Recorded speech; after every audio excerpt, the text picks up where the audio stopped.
On July 17, 1938, a pilot took off from New York, telling every official on the ground he was flying to California.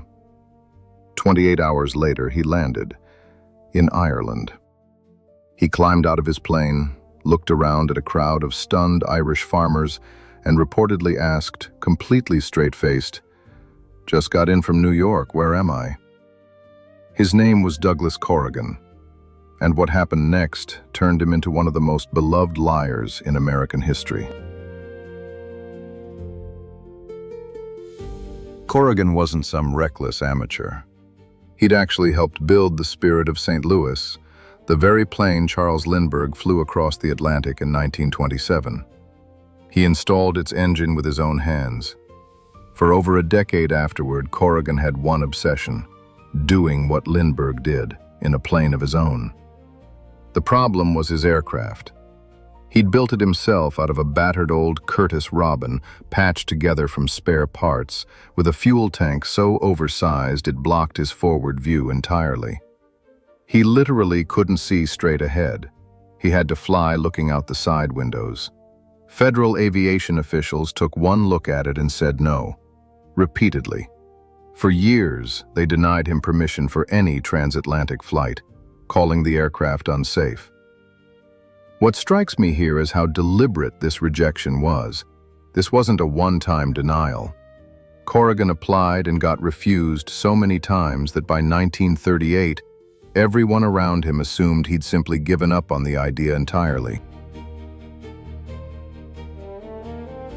So Corrigan changed his approach. He filed a flight plan for a route he was actually allowed to fly, a domestic hop from Brooklyn to Long Beach, California. Officials approved it without a second glance. Then, at dawn on July 17th, he took off heading east, not west. For the next 28 hours, Corrigan flew through dense cloud cover, relying on a compass he later claimed was faulty, in an aircraft with almost no forward visibility, no radio, and barely enough fuel margin to survive a single navigational error. Here's the detail that gets me every time. He never once, in public, publicly admitted this was intentional. Not that day, not for years afterward. He stuck to the story that his compass had simply pointed him the wrong way, and somehow he just didn't notice for over a full day of flying.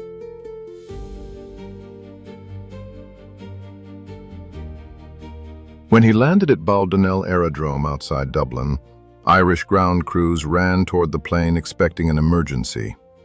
Instead, they found a mild-mannered pilot who calmly explained he'd meant to land in California. News of the flight reached America almost instantly, and the public reaction was immediate and overwhelmingly on his side. Newspapers nicknamed him Wrong Way Corrigan within days.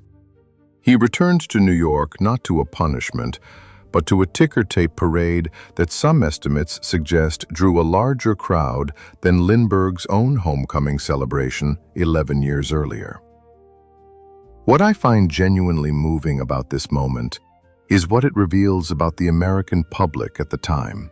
Mid-Depression, exhausted by rules and institutions that felt increasingly rigid. Corrigan wasn't just a novelty. He was a quiet act of defiance that people desperately wanted to root for.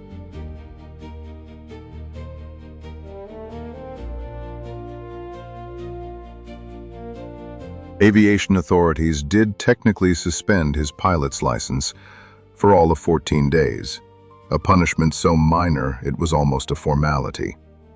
Corrigan, for his part, maintained the navigational error story for the rest of his life, even decades later in interviews, even as reporters gently pressed him to just admit it. He never did, not once on the record. And that's the part of this story I keep coming back to. It would have been easy for him to eventually wink at the camera and confirm what everyone already knew. He chose not to, which somehow made the legend even stronger than a confession ever could have. Corrigan passed away in 1995, having spent nearly 60 years insisting he'd simply gotten lost. Nobody ever really believed him. And I think that's exactly how he wanted it.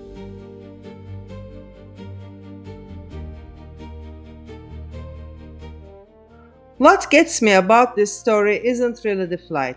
It's the 14-day suspension and a man who was willing to accept it rather than just say the quiet parts out loud. Sometimes the most honest thing a person can do is lie so consistently, so committed that everyone around them understands exactly what actually happened without ever forcing them to say it.